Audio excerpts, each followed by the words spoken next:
Ryan Smith here, joined by Madison Capitols head coach and general manager Troy G. Ward. Coach, we get to talk about more wins and another 4-point weekend, which I'm sure you'd love it if we're talking about that every single time we do one of these things.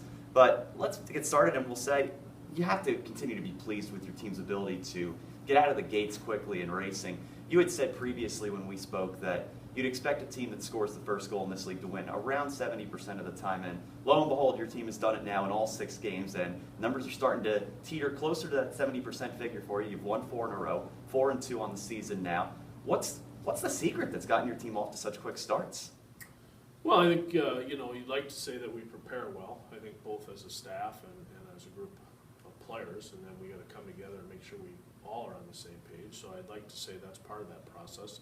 I think the other part of it is that we do have some guys back that have experienced here in this jersey a year ago, and they've had some success down the stretch. So I'd like to attribute part of that is to just the fact that I think we have some guys that have played in the league, have had some success, understand exactly what it takes to be a good team, and I think that's the other part that's propelled us the most.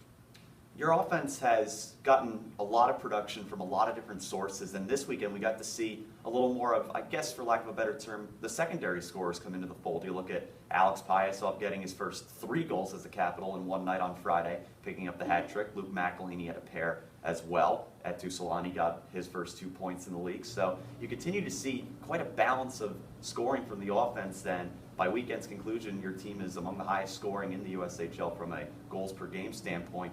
What kind of a boost does it give your team to not only get the production from guys like Harold Zegla, Guillaume Leclerc, Charlie Gerard, but to see some of the secondary guys getting into the action as well?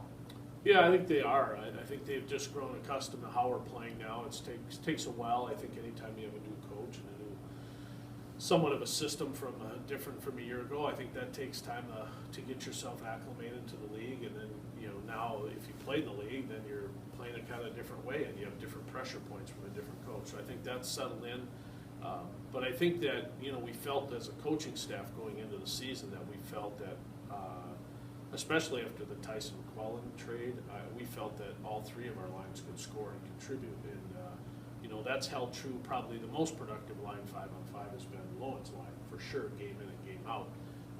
The other guys have all chipped in, and we've gotten some good secondary scoring this weekend, which I thought was really critical. And if you're going to have success on the road in any league you're in, you've got to get secondary scoring. So because you don't get the last change, and obviously the team could shut down your top line or at least put their best players out there. So I thought it was important, even though I don't say the matchup with the U.S. program this weekend was so much they put their shutdown line against us. They just wanted to play like we did. It's early in the season, but I think it's been critical. We look ahead now, and your club has been the least penalized team in the league in terms of penalty minutes through the first 6 games of your season. But this weekend was really one of the first times that penalties really became a bit of an issue. Had to be shorthanded 7 times on Friday. But that being said, you killed off 6 of those 7, and the game was already well in hand by the time they got their lone power play goal of the night in the 3rd period there. How has your kill progressed to now, whereas in the beginning of the season it had some struggles? Well, I think number one, you start goal. I think you can say over the last 4 games, our goaltending's been a little different than it was the first 2 games of the year. And I think that's the number 1 reason why our penalty kill's been successful. And then number 2 is I think our system play is different from a year ago. Our pressure points are different than what they executed last year, which with Matt's coming back. And that's taken some time to adjust because we're used to, maybe sitting back on our heels, so to speak, and playing a good tight box. And now we like to say we're going to play on our heels when we need to, but in most penalty kill situations, we're going to play on our toes and get a little bit more aggressive. So that's taken a while for that to kind of mature a little bit in our system play, and I thought that was this weekend was one of our best weekends, at least putting pressure on our opponent. While we're talking about special teams, let's shift to the red hot unit, and that's the power play. Your club has had 23 power plays this year, already 7 goals. You're tied with Dubuque for the best rate in the league at just a touch over 30%. At one point, you were 7 of 19 heading into Saturday, and things have started to click a lot better of late, especially on Friday when you had 3 goals on just those 4 chances, and the special teams battle really put Team USA down for the count pretty early in that game. What's made the power play a much more menacing unit for your opponents to face this year? Because when you look at it, there's really not a whole lot of new personnel from last year to this year on that unit. Well, I think we have 2 units. I think that's probably been the biggest probably the biggest advantage we've had going in the season. I think, you throw out, the Clerks group, and then you come back with Lowen's group or vice versa, depending on who's hot. And I think both of them, even through our first 2 games, both of them generated chances. And you always look at your chances you're generating. We were getting some good chances and some good looks, and then, things started to click. I thought after the first 2 games we made a couple of changes that were critical. We kind of put, the Leclerc group came back now after not the first 2 games, but they came back with Tyson and Phil, and those are 2 guys that we acquired before the season in the trade, and we put them on that group. Moved Willett back with the Lowen's group with Muck, and I thought that helped as well too. So the fact that we have 2 groups that are going, I think, is a big part of the change there, and I think the other part of it is just it's nothing more than chemistry. A couple of roster changes here and there gave us a little bit better chemistry, and we've been able to thrive off of that in the last couple of weeks. Power plays, and so much about when it comes to winning a hockey game comes down to being opportunistic with chances. And a statistic that just staggered me when I went and looked back at it heading into this weekend. Your club in the first 6 games this year has been outshot in 5 of those 6 games, but your team's shooting percentage has been off the charts. It was up near 20% at one point heading into Saturday. What has been the secret to your group being able to maybe not necessarily have the quantity of shots against the opponent, but to be able to find those quality chances and bury so many of them? Well, you obviously look to our first 9 forwards, and you say those guys all have some experience in the league, with the exception of E2 right now on Tyson's line. The rest of the kids, for the most part, have some experience at this level, and a lot of them I thought enjoyed some second half success last year in this league, and I thought they grew up. A lot of times you grow up until Christmas if you're a first-year player, and then you kind of settle in. And so I think those guys came back with a really good summer of training, and they've been able to find their way through the league fairly quickly, and it puts them in positions where their success last year, I thought, at the end of the year, and how the team finished a little bit, which was good. They've been able to pot some goals at really critical times. On the shot against side, it's a little bit philosophical, like where you're at and who you're playing and who's doing the shot chart and all those things. But we're okay with giving up shots. It's just where you're giving up the shots from, and that's kind of our general philosophy. So, we've been able to, like you said, not get a ton of shots. We've been outshot 5 of 6, but yet I think the quality of chances we've had have been great, and then we have some maturity to go along with those quality chances. Well, you're going to get some goals. On the other end of it, we've given up quite a few, but at the same time, we feel good about the fact that most of those are perimeter shots. We've spoken a lot, and you mentioned a lot the maturity of this group from year 1 to now. And I think one of the big areas that you can look at maturity is a situation like Saturday when you head into Team USA for the second of a back-to-back, and you certainly expected them to come back with a good performance after what happened on Friday to them losing 8-1. And they came back with goaltender Adam Scheel, who all he's done this year is steal a game in Muskegon, stole a game from your group in the preseason for whatever that counts for. And again, on Saturday, he was sensational, stopping, I think it ended up being 42 in the end. And your club ended up squeaking out the win in the shootout and had to actually play from behind for the first time in quite some time in the later stages of the second and early third of that game. How did you think your group matured, and how well did you think the response was heading into the third period, knowing that you needed to somehow find a way to get one against a tough goalie, and you did so?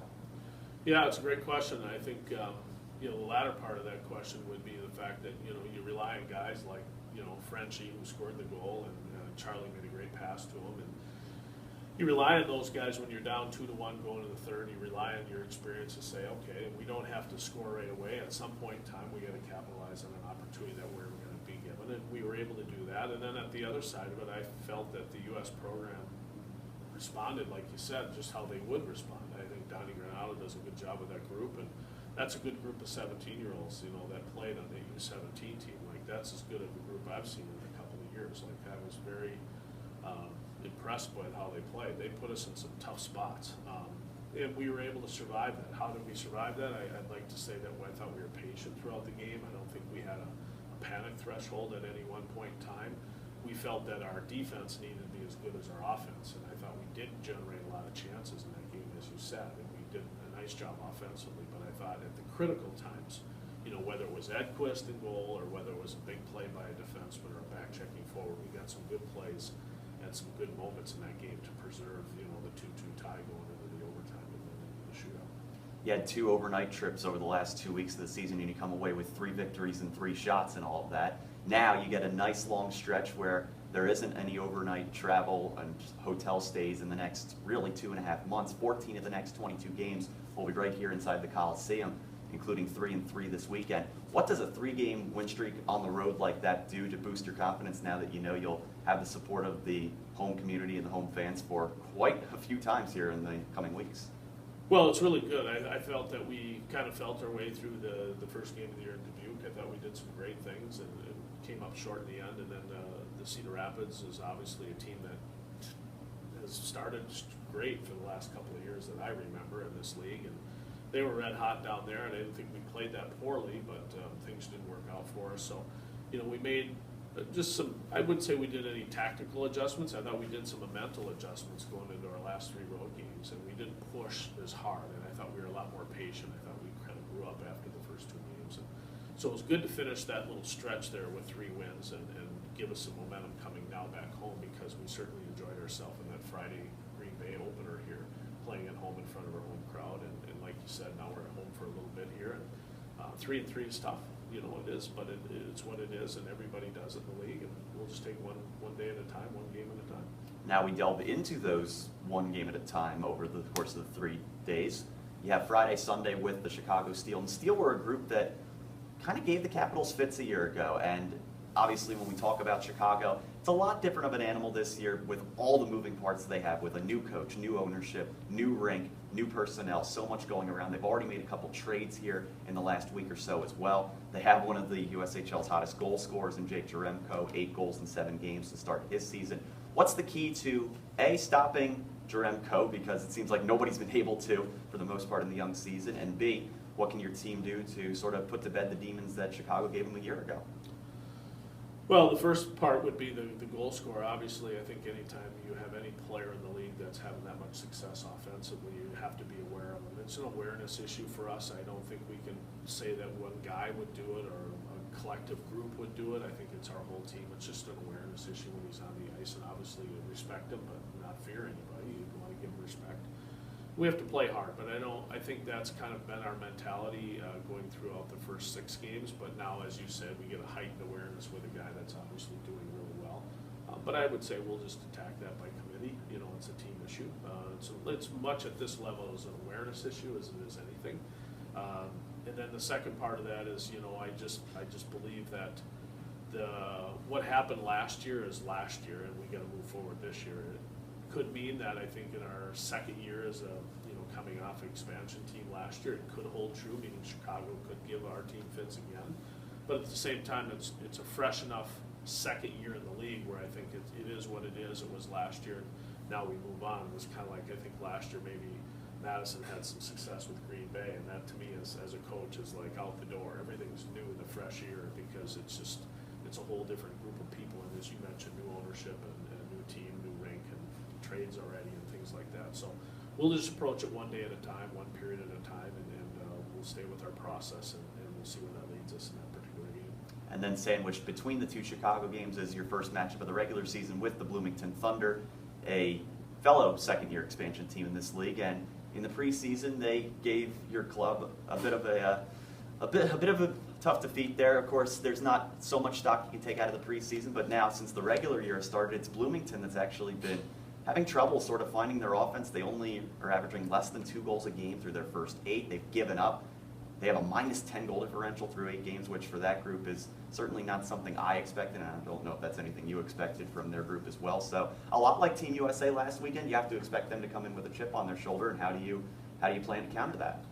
Well, number one, I think the biggest counter we'll have is we respect them, because as you mentioned in the last exhibition game, they pounded us pretty good at Cap Ice, and they, regardless of who we dressed and they dressed, they took it to us pretty good. So we'll have instant respect for them because we know that they've had some success, which means then they should come into our barn at least saying, well, we've been down this road with this team once and it worked out in our favor, so why shouldn't we be at least in the driver's seat coming into this thing? But you just play that game just like any other game. You play it one period at a time, 1 shift at a time, but I think we'll respect them. And I thought the one thing that group does with Dennis Williams' teams is they compete very hard. And coming into a Saturday night, if it was hockey night in the USHL Saturday night, you know that it should be a barn burner because I think they compete every game, regardless of the record right now, regardless of their goal differential. I think they compete very hard, and that's typical of Dennis's team. So, you know, that game should be nothing more than a grind, in my opinion, as could be Chicago on Friday and Sunday. I just think that, you know, for us, it's not only a tough weekend physically here at home, but I think a tough weekend mentally because there's no real break. Like, you're going to have to grind it out for 3 complete days, but just keep in mind it's one day at a time. So I expect Bloomington's best, and I would expect Chicago's best. Capitals take on the Chicago Steel and the Bloomington Thunder. Friday for Chicago, 7 o'clock start. Saturday, Bloomington 7 as well, and then Sunday, a 4 o'clock matinee against the Steel to cap off the 3-game and 3-day weekend. Coach Troy G. Ward joins me. Coach, thanks again for your time. Best of luck this weekend. Thanks, Ryan.